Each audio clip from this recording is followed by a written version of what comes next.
This is what I'm worried about. What is it? Just the two best things I got. I hope they didn't get all soaked up. Oh. Books?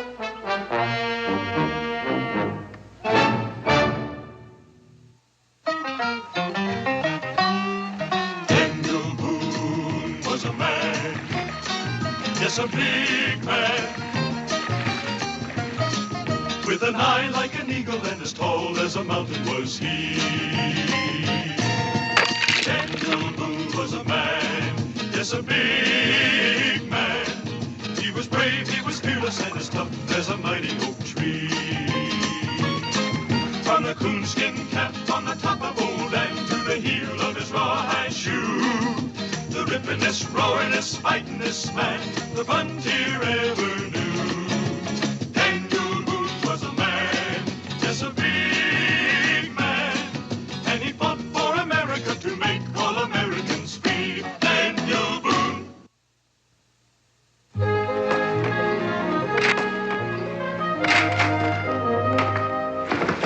What are you doing? Look at my place. What are you really? Look at this.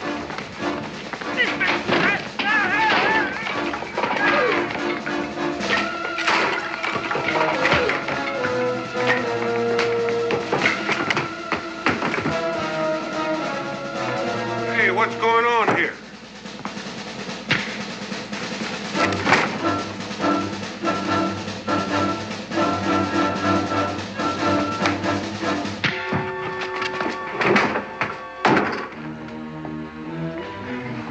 What was this all about? He took offense at something that was said. He was asking about you before it all started. Said his name was Tom Lincoln. What did he want with me? Oh, I don't know. Daniel, when you look at this place, look at my table, chairs, everything's busted up. Well, we'll find out when he comes around. Well, I'll send him over to your cabin. Daniel, that boy of yours fell in the river. Israel? That's right.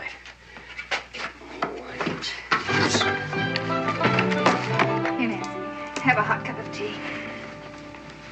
Thank you. Israel, I thought I told you to get out of those wet things. Now, scoot. Our books aren't hurt now. Just a mite damp. That's fine, but the important thing is to get you dried.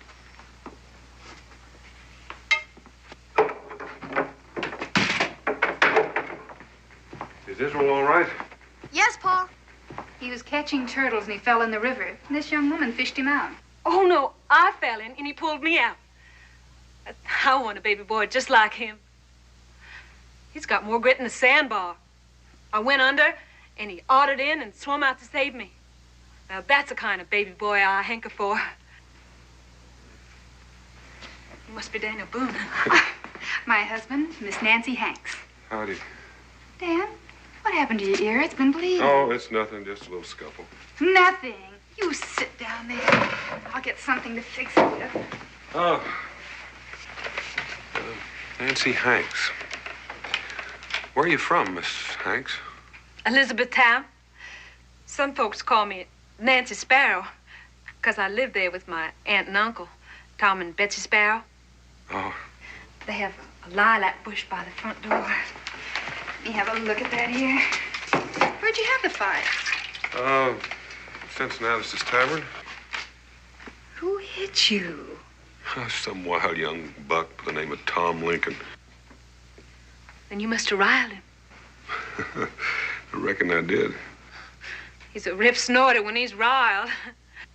Do you know him, Mr. Lincoln? He's a carpenter and a cooper. He made a sauerkraut barrel for my Aunt Betsy. Well, what brings you here to Boonesboro, Miss Hanks? I come to find a job. I thought that maybe in a big place like Boonesboro, there might be a family that needs some help. What about the Nicholas Burnses? Maybe they could use her. You know, that just might be. They got a whole passel of kids. The last count I made out about 8. 10. Soon be 11. Mrs. Burns is in a family way. So I noticed. Do you think they could afford to hire me, the Burnses? Oh, they're pretty rich. They got 3 horses, 2 cows, and a wagon. Oh, and they brought back a raft full of plunder, pewter and copperware, and all the pots and pans you can shake a stick at. Candle mold, 2 spinning wheels.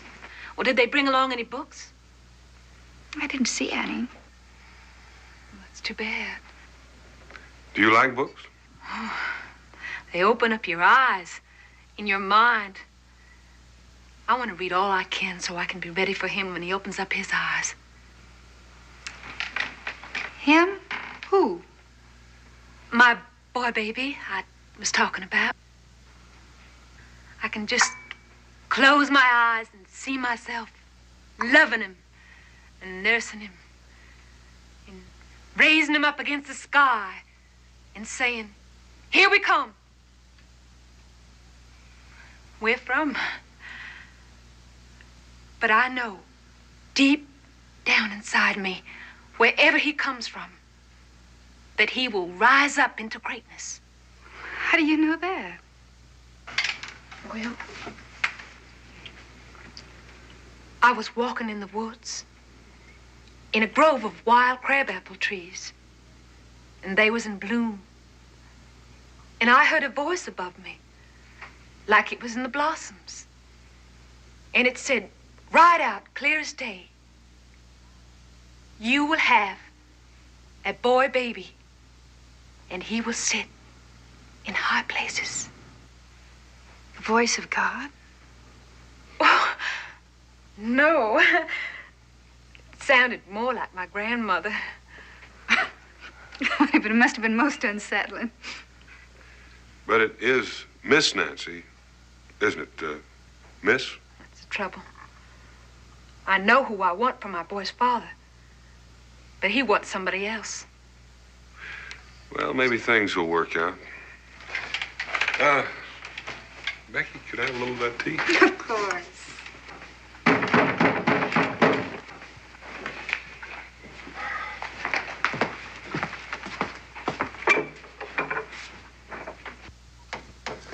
Listen, we've got women in here. I don't want any trouble.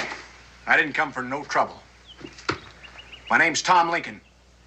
Are you any kin to Mordecai Lincoln? That's my brother. I knew your father, Captain Lincoln, before he was killed by the Indians. That's the only reason I'm here. Come on in.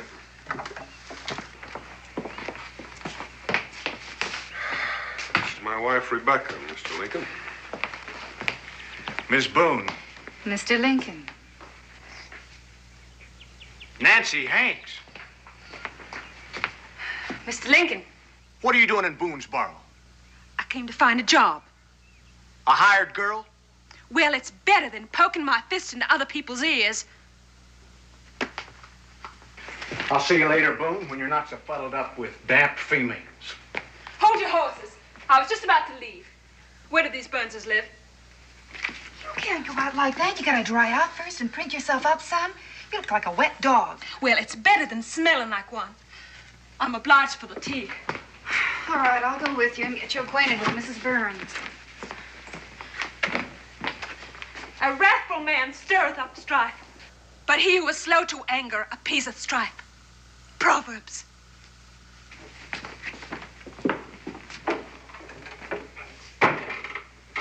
I do for you, Mr. Lincoln?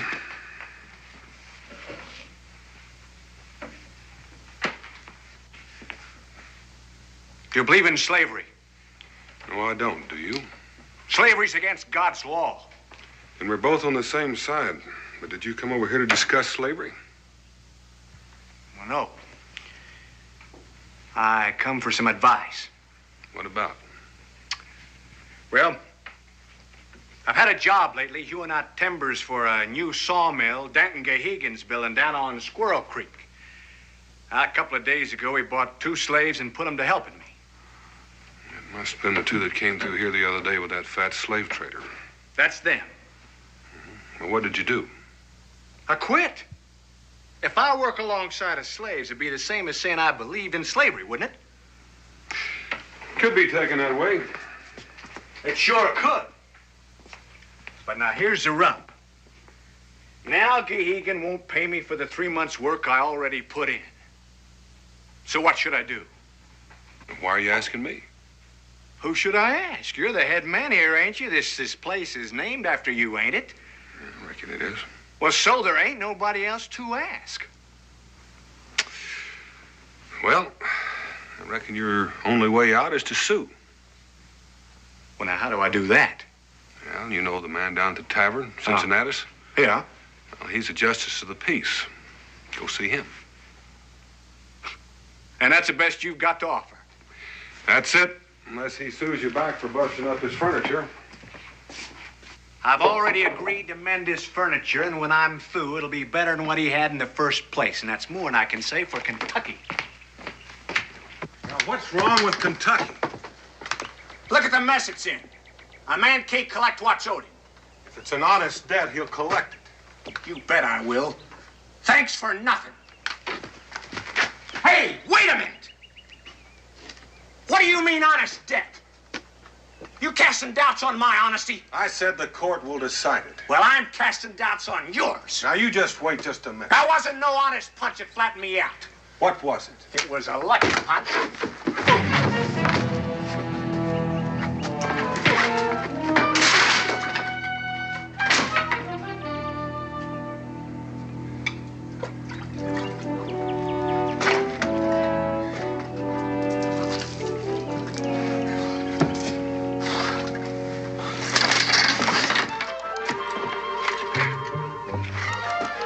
While you're fixing those other chairs, you can fix my wife's too.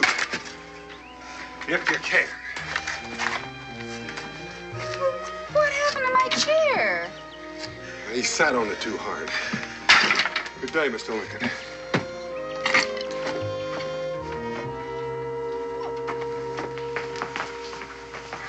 What was that about? Take a look in my ear.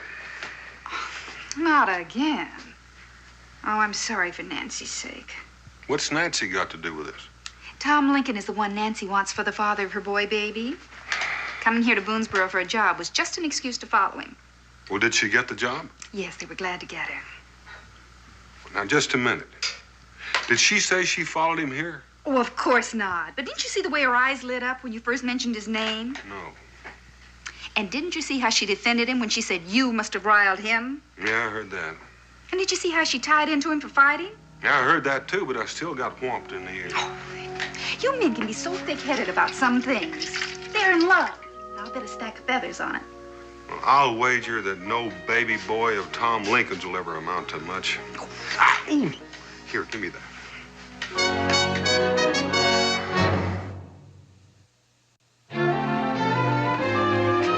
Cincinnati? Where's Cincinnati? Down the river? Went to serve a paper for me. For you? Why? I'm bringing suit against Denton Gahegan. Worked for him for 3 months, and I won't pay him. Well, who's mine in the store? I am. I'd like a pound of sugar on the Burns account and a half a pound of black pepper. I'll weigh them out.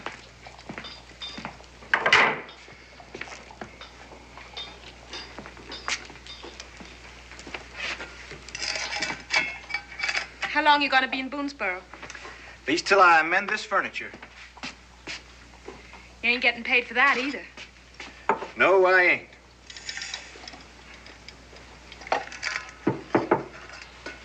Well, looks like you're not getting ahead so fast, are you? I've been spoke to by Ezra Bean. He wants me to make him up some white oak barrels. He's starting a whiskey distillery. Then you'll be staying on a spell? Maybe. And maybe not.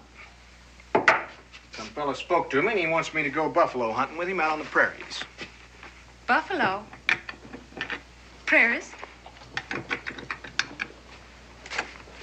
How do you like your job? Fine. Burns are kindly folk. What do you have to do? Oh, just chore around. Women's work. First thing in the morning, I milk. How many cows they got? 3, but only 2's fresh. And then I get the babies up and make breakfast. Pancakes? Sometimes. Can you flip them? Of course I can flip them. How high? High enough to turn them around. Clever woman could flip them up a chimney and run outside and catch them coming down. Well, I ain't that. You're joking me, ain't you? Fixing to get mad, wasn't you?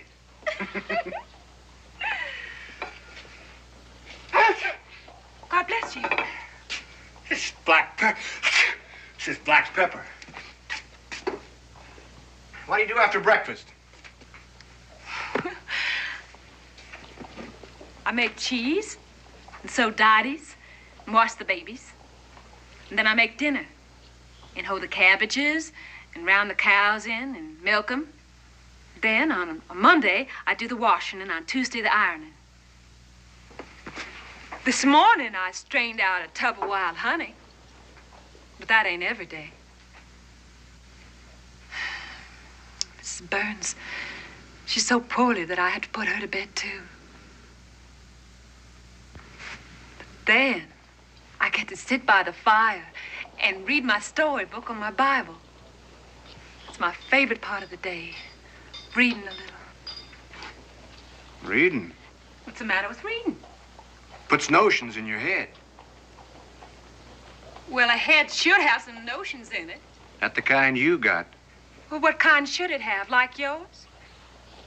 If your head had some notions in it instead of all that wrath, you wouldn't be working here for nothing.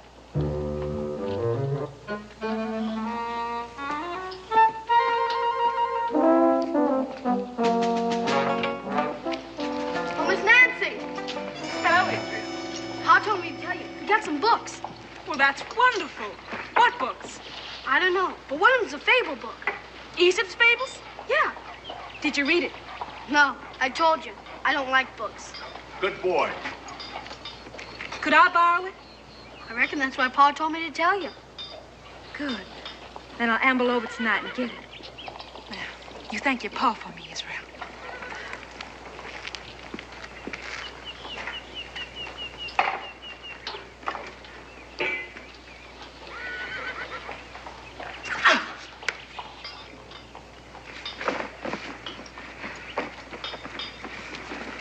Still at it, Mr. Lincoln?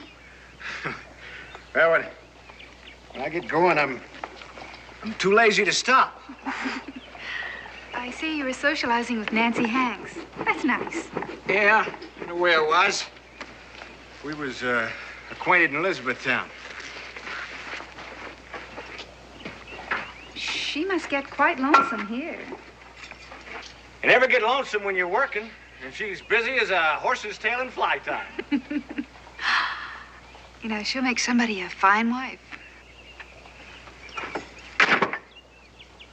Why are you doing this, Mrs. Boone? Doing what? Trying to make a marriage twixt Nancy Hanks and me? Ain't that what you're up to? Yes, I am. I like Nancy Hanks. And I think she's gone on you. And I like you, and I think you're gone over her, too, whether you know it or not. If something's keeping you two apart, I don't see why I shouldn't try to find out what it is and bring you together. Mind you, I'm drawn to her, huh? Even sparked her some. Took her to a Baptist camp meeting once. But then I drew back. Why? I could put a reason on it. Did she say why she came here? To look for work. It ain't that. It was to follow me. Do you think that? Well, what else can I think? Sorry, she's upset. I want a different kind of woman. Got my eyes on one, too. As soon as I'm shut of these jobs here, I'm gonna do something about her. Who is the lucky girl? You know Christopher Bush in Elizabethtown, the German fellow with all the sons? No. They're good boys. No back out in them. They never duck a fight when it's necessary, and nobody ever heard them holler enough. I take it they have a sister. Yep. She's the one. Name her Sari. Sarah. She don't get me fired up the way Nancy does, but she's solid, like her brothers. Solid? Do you love her? I could if I took her to wife. That's no way to start. You have to... Well, I just hope you're making the right decision. Well, excuse me, Mrs. Boone. Cincinnati's is back. Hello. Hey. You served the suit paper on Danton Gehegan? Yes, I done it. Had to dog him all the way to Elizabethtown to do it, but it served. Now I got one to serve you. Den Gehegan is countersuing you back. On what grounds? He says the timbers you hewed out for him wasn't cut true and square. That's a lie. Well, if it is, it'll come out in the trial. Well, Becky, how you been? Fine. Things been pretty quiet. Well, he sure wasn't quiet in Elizabethtown. How was that? They had a big wedding. I tell you, there's more victuals than you ever seen in your life. And old pies and cakes. Who got married? Well, Daniel Johnson, the new jailer over there, and you ought to seen him pour that liquor on. There was corn whiskey here, there was West Indian rum, dandelion wine, and oh, I tell you, that was a big wedding. And if I got myself a big head. Excuse me, Becky. Who'd the jailer marry? Huh? The bride. Who was the bride? Oh, big strapping, yellow-haired gal by the name of Sari. Sari Bush it was, yeah. I gotta get in the tavern. If I can get my head through the door.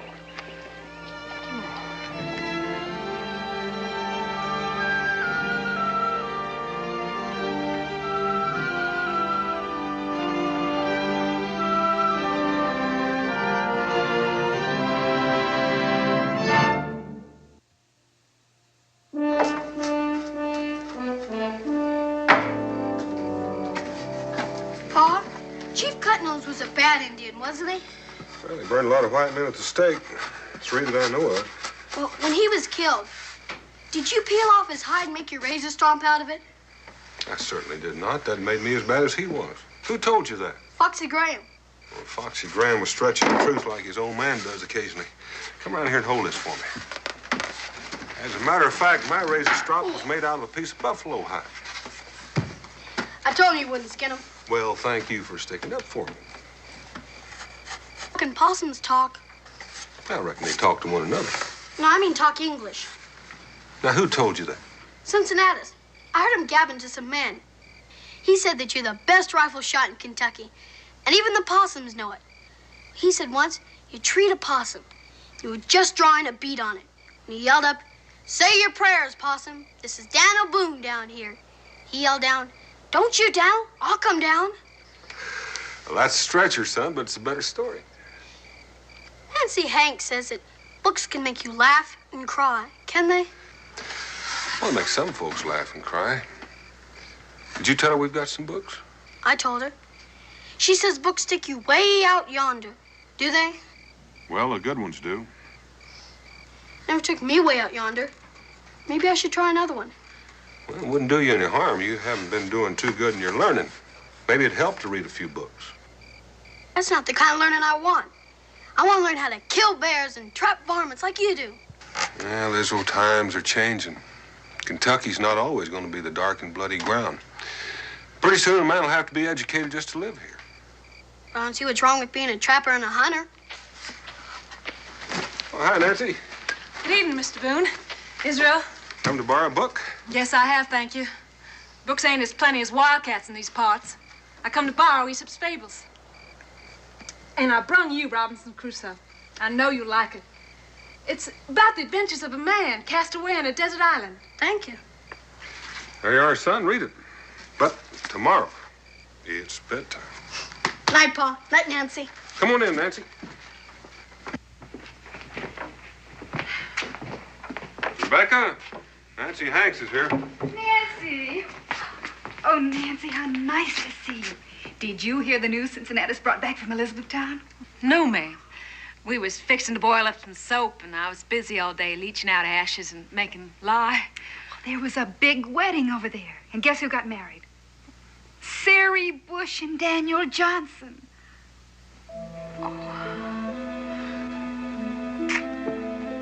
Dear. Sarah Bush. I do believe you're crying. I thought it'd make you happy. Well, I'm sad for Tom. He was gone on Sari. No, he wasn't. He told me so. He did? Yes. He told me he thought she'd make a good wife, but he wasn't gone on her. Now, you stop that crying.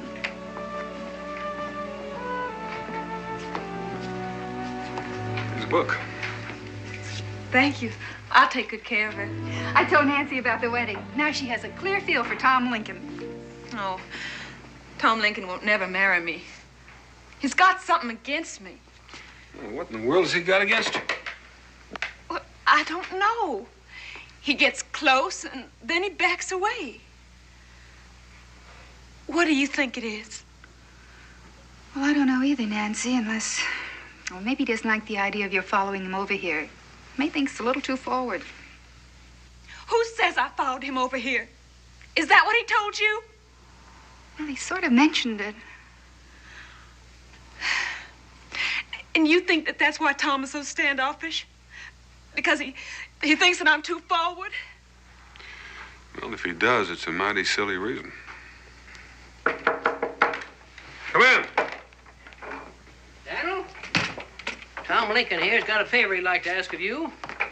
He wants you to go down to Squirrel Creek and inspect some timbers that he hewed out for Denton Gahegan. Why? Well, so you can testify in the suit and the countersuit that them logs are cut true and honest. You want me to testify after the mess I got Kentucky in? That's the only reason I'm here. It's the least you can do. You've got a lot of brass. Now, Dan, don't go getting ringy. Just lamb down. If justice is going to be done, I've got to hear testimony from somebody I can trust, and I figured it might just as well be you. Thank you, Cincinnati. The only reason I might do it is because I liked his father. Well, much obliged. Wait a minute. Which of you gentlemen is going to escort Miss Hanks home through the dark to the Burnses? Well, I'll be happy to take her. I rather thought you'd stay here and tell us more of the news of Elizabethtown. Oh, well, in that case, I'll be happy to stay. I don't need nobody to walk me home. Good night. Oh, I'll walk you home. I was going that way anyhow.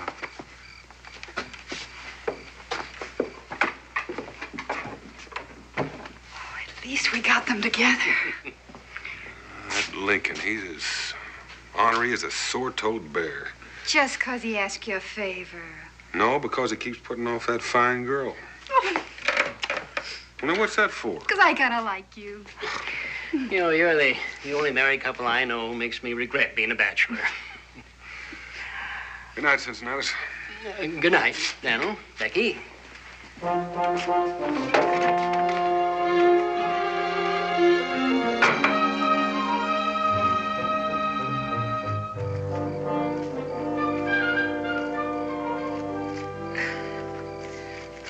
Well, I'm obliged for your company. Wasn't nothing. Tom, you're as solemn as a papoose tonight. Not one of your stories. I want to say something. Nancy, my head ain't full of wrath. I get mad sometimes, sure. But I only fight when I get insulted. My man's got to fight then, or you'd be yellow as a harvest moon if he didn't. Can't you get it through your head? I'll try, Tom. Oh, all right, then. Well, good night. Wait. I want to say something, too. I'm sorry about Sari Bush getting married to that new fella. Oh, I'll get over it. Now we'd have to go through all that sparking.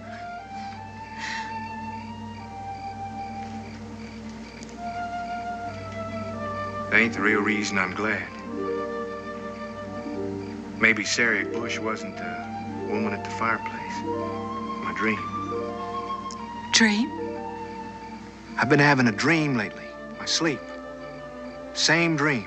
Every night. About a woman? Yeah. I go up this little path. A strange cabin. Just like we done here. And I know what's inside. Bearskins on the bed, and seed corn hanging down from the rafters. I know there's a woman in there. That's when I get scared. But I force myself to push open the door and look in. There she is, sitting at the fireplace. Doing what? I don't know. That's what haunts me. Her back is always facing me. I know she's the woman I'm gonna take to wife, but I can't see what she's doing or who she is. Poor Tom.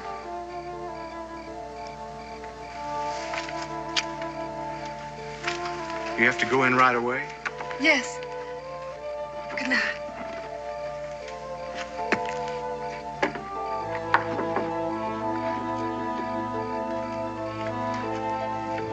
I don't work all day on the Sabbath. After dinner, I usually go down by the river and sit on the bank. Get a hold of myself a little.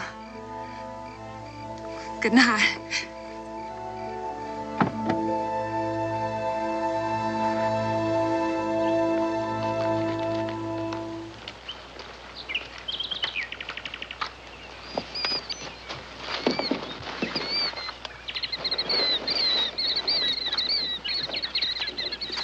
All right, and now remember, some of them are big and some small, but they all got my initials, TL cut in one end, and they're all cut square, straight, and true. So you told me. I'd be 48 of them, and look out for some Gehegan might have had cut after I left. Now, that'll be enough instructions, Tom. I got something for you. About what? About Nancy Hanks.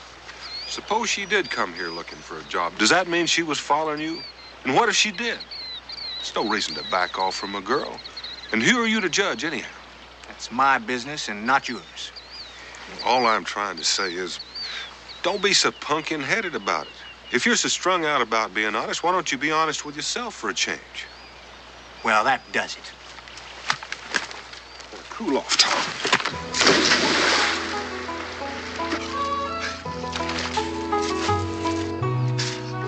You just take care of the logs. I'll take care of my women. Why I'm doing this for an opinionated, horn-handed, fly-by-night, backwoods carpenter is more than I can figure out.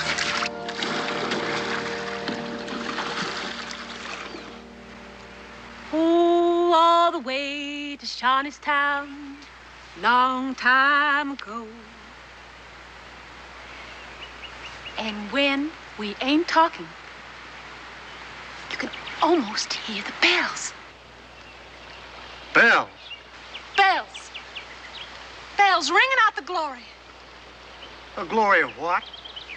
Of the world. Of the trees and the heavens. Mortal man with feet of clay. Gone tomorrow and here today. The glory of being alive.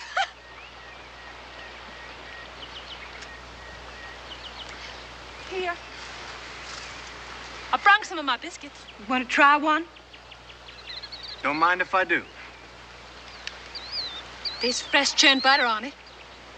And see? A square of bare bacon. I'm a good cook. Never said you wasn't. Never said nothing much, except your stories. It ain't your cooking. I can eat anything set before me. Then what?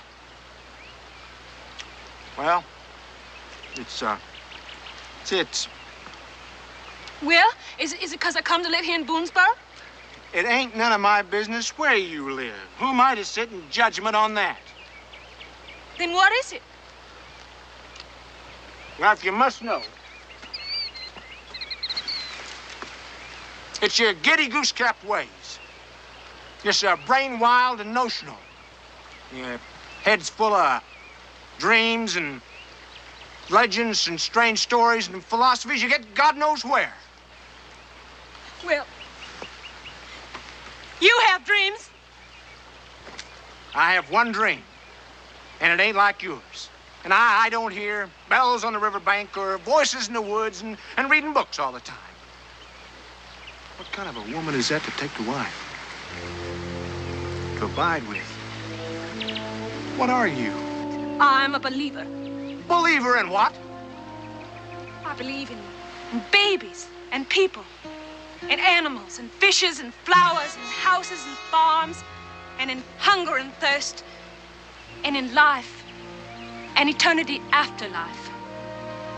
And that's what I am. And that's the kind of wife I'm going to be. That ain't the kind of woman to mother my son. I want a practical boy who'll grow up to be a useful man. And I want a woman who can teach him that. With all the wild notions in your head, how could you teach him anything that'd be any good to him? Well, I could teach him. And more than just swinging an axe. No. No, you wouldn't be a fit mother. Well, then go. Go find yourself a mother fit enough for your son. And get off of my riverbank.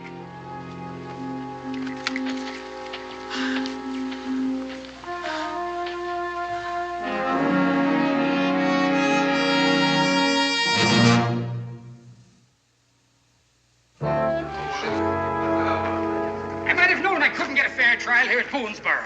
It's robbery, that's what it was, robbery. And them's the ones that did it to me. Are you all in cahoots? The whole bunch of you. And you call yourself a judge, do you? Well, the curse of Michael Feeney be on you. And you big busybody, you're the one that did it to me. You framed me. You're all in cahoots, the whole bunch of you. Cincinnati, do you hear a fly buzzing? A fly? A fly buzzing? Well, I don't have to stand here and take your insults too, Mr. Boone. Fine bunch. Here's your hat, Mr. Gehagen. My hat? Let's be on our way, Mr. Gehagen.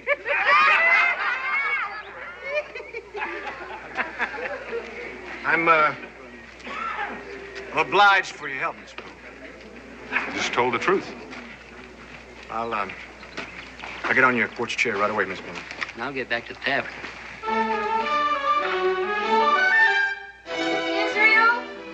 Israel! I need some firewood.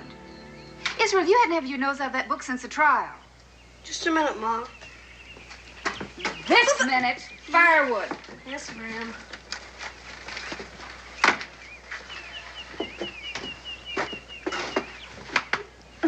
Good day? Oh, fair. Israel finished his storybook? He was about to when his cruel mother made him do his chores. Mr. Lincoln. Here's your porch chair. Where would you like it? Put it right there and come on in.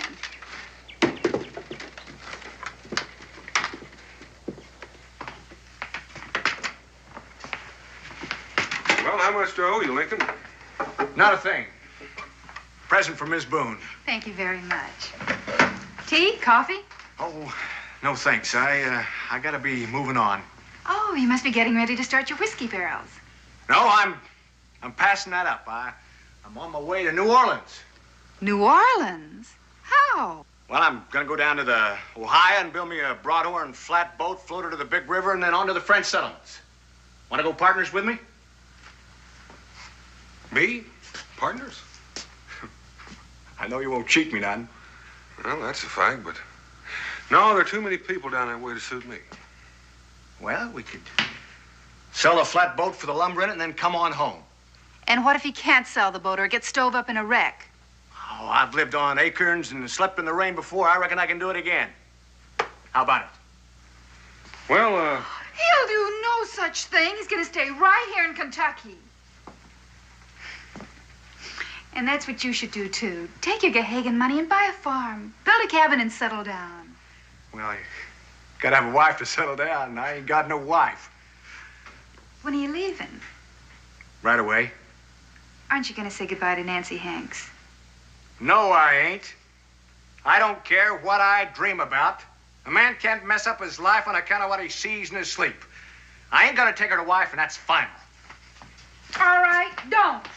If she don't want me on her riverbank, I'll stay off her riverbank. take an awful lot of wood shopping to make one of those flatboats. The more to sell, the better. The more lumber. Well, you aim to do it with this thing? Well, that's as dull as butter paddle. That's the only thing that frets me. I ain't found no place to sharpen it. Well, I might be able to help you. I know there's a mighty fine grindstone. Where? Come along and I'll show you.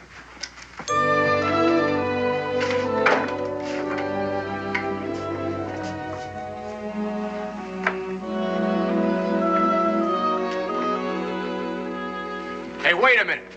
What are you doing, playing tricks on me? This is where Nancy Hanks works. The grindstone's out and back. Come on, she won't see you.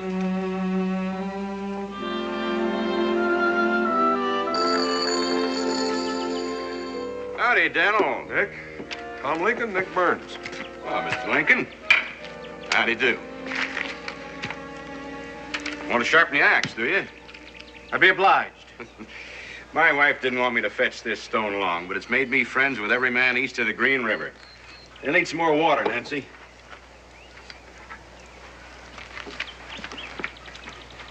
That's the helpingest girl I ever met. Never gets tuckered out, and she's got my kids lined up like a squad of Hessian soldiers. Every one of them doing a chore, and if they don't know how, she shows them. Even their ABCs. You know, I got me a hired girl and a schoolmarm, both for the price of one, and she's a born teacher. Well, have at it. I got work to do. Turn for him, Nancy. Thank you, Nick.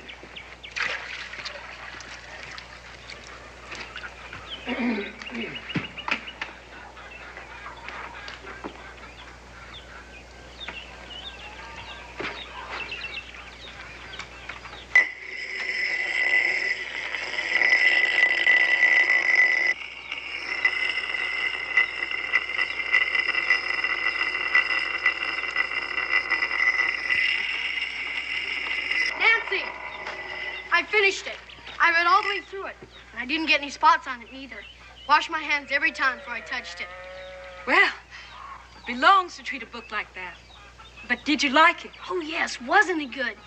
He lived on that island for 24 years, all by himself. Who? Robinson Crusoe. And when he saw the footprints in the sand, crime and Antley, wasn't that a dinger? Always gets me in the throat, that part. Did me, too. Well, who made the footprints? A savage, like a Shawnee, only darker. The cannibals were about to eat him. Robinson Crusoe saved him. It was on a Friday, so Robinson named him My Man Friday. A slave? No. Wasn't Robinson handy with his tools? I mean, the way he made his house and built his fort.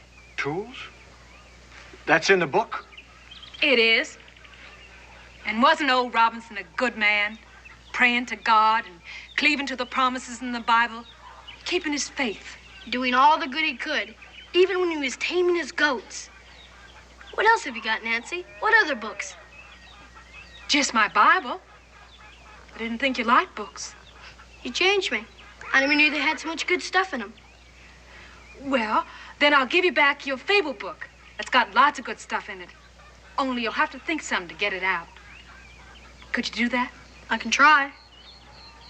If you try, then you'll do it. Maybe there is something to getting some learning. Paul always says times are changing, and a man has to get educated to get along in Kentucky. Your pa's right. Looks like you've taught him a valuable lesson, Nancy. I'm much obliged to you. She could do that for your boy. She could do it for her own. Couldn't she? Well, I don't know why not. Maybe even better as a mother. Yes.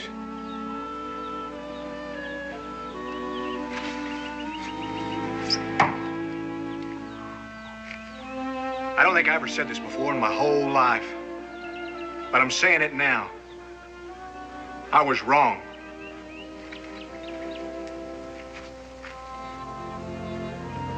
I'm a pumpkin-headed, fly-by-night carpenter.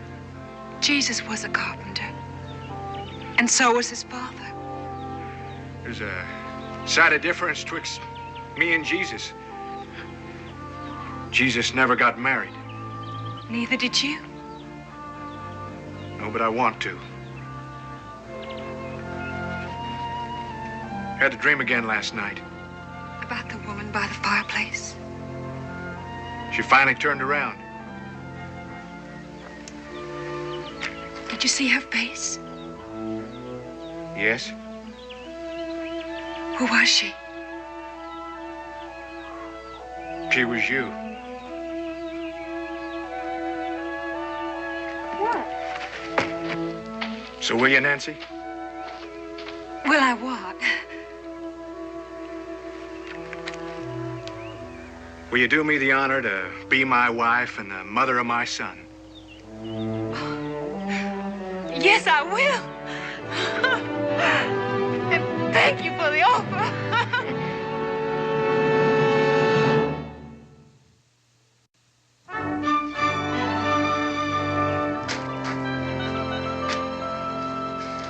For a confirmed bachelor, you seem mighty anxious to get the knot tied. It's a long trip down the river to my brother's place. Well, be sure to tell Mordecai hello. I will. You can stop pacing, Tom. Here she comes. I said goodbye to everybody. Cincinnati's broke down and cried. I just wish we were having the wedding here. Oh, Tom wants his brother to stand up with him. Well, the canoe's all loaded. Your tools and stuff, and your basket and books are all wrapped in fawn skin. Thank you, Israel. Well, that's it then. Let us know when you have a baby and if it's a boy or not. Oh, it'll be a boy, all right. Tom can teach him how to split rails, but there'll still be plenty of room left in his head for book notions, too, won't there? If you say so. And we'll name him after your father, Tom. I'd like that. Well, we better be going. Thank you, Becky, Good luck, for Tom. everything. Tom, Thank you, Right, dear Nancy. Boone. God bless. can I go see them all? Go ahead, son. A boy, baby. Maybe he will rise to high places. Yeah, he might even be president someday. Well, I wouldn't go that far. What was Tom's father's name? Abraham. Abraham Lincoln.